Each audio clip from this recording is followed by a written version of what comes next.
Well, this is always one of my favorite segments because she's a good friend.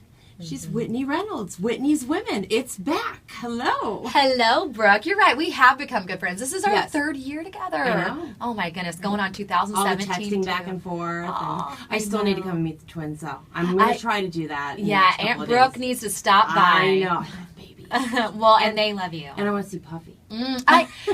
Puffy has finally adjusted to the twins. I must say that she's finally in this realm of tough. like, there's three of us now. It's tough. I know. Yeah, I know. My dogs had to go through the same Oh. adjustment. It's very hard I for the know. four-legged babies. And if you're a dog person, it breaks your heart because Yes. you can see that they're trying to work through like Right. what is going on in my house. Yeah, So it's very tough. but it is great to be here. We're Yes. actually traveling with all the dogs and the babies for Christmas. Oh So my wish God. us luck. May the force be with you. Yeah, may Santa's sleigh be packed to the nines and us all get there safely. But it is Wow. so great to be in a studio before the holidays. Yes. Because this week we are featuring a special Home for the Holidays edition of Whitney's Women. Okay. We have a sex trafficking safe house that was fully funded. And I want to feature it because this house is really helping so many people and it will help so many people And it's to such come. a scary, I mean, the whole thing is such a scary subject. really is. And when you can find yourself someplace, where you feel safe and protected, that's just got to be huge. So It is I amazing. can't even imagine. Right, and especially around the holidays, Right. because so many people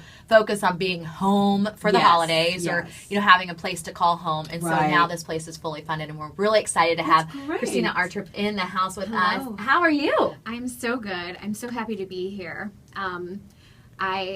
This is such a major opportunity in my life to be a part of something like this.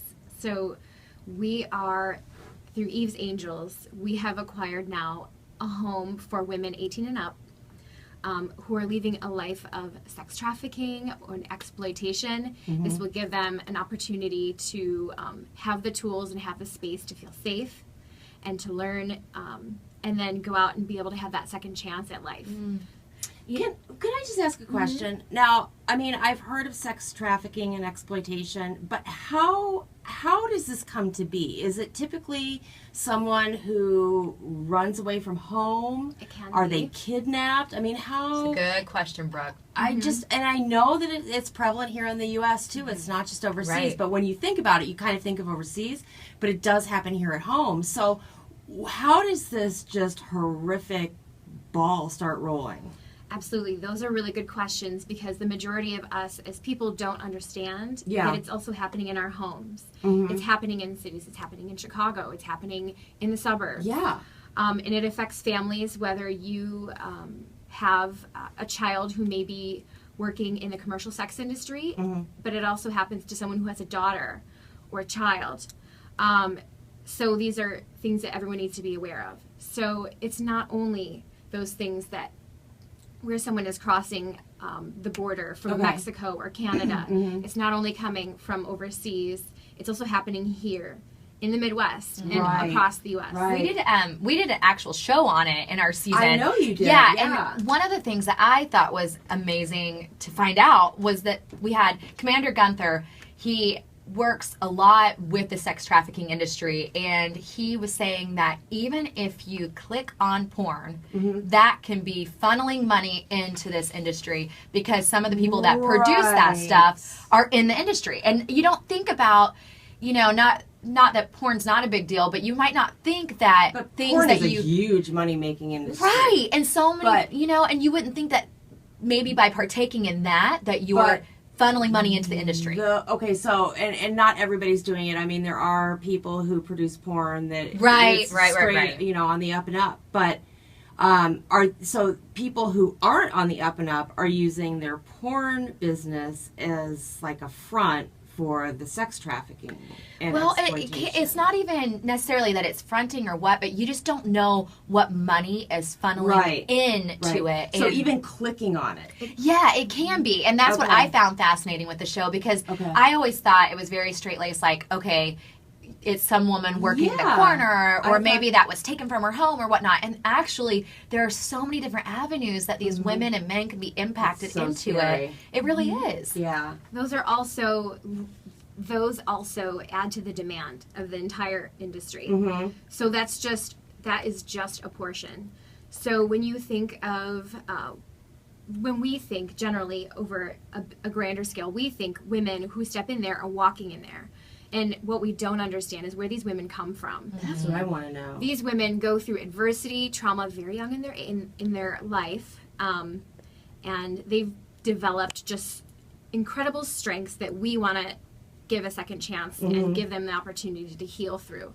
So women who end up working in this industry end up having trauma or are faced with Like sexual PTSD, abuse, physical right? abuse. I mean, Absolutely. they probably. So when you experience a trauma, you absolutely carry that PTSD with you. And that number is the same as men coming off frontline war. I believe And it, it's something yeah. that we as a nation don't understand. One of the things in the show too was that this woman that started the show was saying that she just had nowhere else to turn, Right. and so she would do. It started small, and then it ended up more and more and more, and then it became threatening, and it can be, crazy. you know, it can scare the life out of you, Well, like yeah. whenever that kind of threatening is happening. I can't imagine the kind of hold that someone would have over you to be able to force you Right. to do some of that stuff. I mean, Well, and let's go back to this house, because this is what's really cool Yeah. about it, is to actually get out of the industry and feel safe. right, Absolutely. right. So how does that? Yeah, how does it work? Like, work? people Google and say, "Where's this house?" Because you Yeah. really can't disclose the location. We can't, and that's for the safety and the Right. privacy of the women, Yeah. so that they can have that. And Annie has actually gone through this. She was in the industry for 7 years. And Annie is the Annie is director. the founder Or the and founder. CEO of Eve's Angels. And when you say the industry, do you mean that she was being exploited? She was or- actually a dancer, and then Okay. it turned into escorting. Got it. She didn't see it originally as exploitation. Right. She wasn't trafficked in that way. Okay. But when she looked back at her life and the adversities that are also in her book, she has a book called Dancing for the Devil. Wow. If you'd like to delve into what that story looks like, you can find that on Amazon. Okay. But she had lived through so much trauma as a young girl. She had been sexually assaulted on numerous occasions, and that added to the effect that she had dove deeper into this industry looking for that family structure and that acceptance and that Right. love, what she thought was love. And then after pulling herself out of it and seeing the steps she needed to make in order to heal and remove herself, and what she did, she ended up being in the middle of nowhere, healing and spending that time Yeah. and just getting back to herself. And then she stepped back into this industry to help women like her. I love So- that. What a great heart. So how is it if someone does get out and they need to be in the safe house?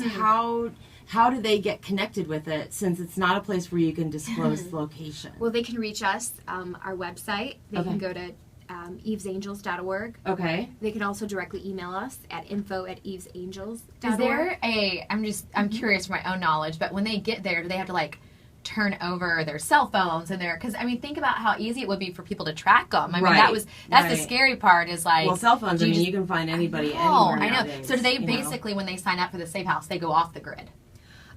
All of those safety measures will be taken care of by a very knowledgeable staff Okay. who knows what to do, who works directly with Annie. Wonderful. Yes. So any safety measures that we need to take will be taken care of. And Wow. we've thought so many steps ahead just to... And their kids, for if they have kids, are they allowed to come into the house too? That's something we haven't set up yet, but Okay. it could be something that happens in the future. Wow. Yeah, what happens if it's, let's say that I was being exploited and I needed to go to the safe house, but I also wanted to bring my children because I was afraid for their safety. I mean, is that something that you can work with? Or? Well, we'll take care of those obstacles as they arrive, Right. but also we do have relationships with other organizations who Okay. can step in.